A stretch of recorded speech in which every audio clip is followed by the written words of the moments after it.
Welcome to our channel. Today we how to authorize with InVision to manage design feedback for web pages. Quick tutorial step by step clearly. To get started with authorizing InVision for managing design feedback on web pages, navigate to the InVision website. Click on the Sign In button located at the top right corner of the home page. If you already have an InVision account, enter your credentials and log in. If you do not have an account, click on Sign Up to create a new one. Once you are signed in, locate and select the project you wish to manage design feedback for. In the project dashboard, look for the Settings option in the sidebar. Click on Settings to access the project configuration. Scroll down to the Users section where you can manage team members. Select Invite team members to grant access to collaborators. Enter the email addresses of the team members you wish to invite. Choose the appropriate permissions to allow them to view or edit feedback. Click the Send Invitations button to notify them.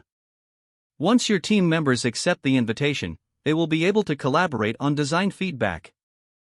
To integrate feedback tools, navigate to Integrations in the project settings. Enable integrations like Slack or Trello to streamline feedback and communication. Now you are set up to manage design feedback effectively using InVision. Keep your project organized by regularly reviewing and responding to feedback from team members. Use the comments feature on each design screen to facilitate discussions and resolve concerns efficiently. This completes your quick tutorial on authorizing InVision for design feedback on web pages.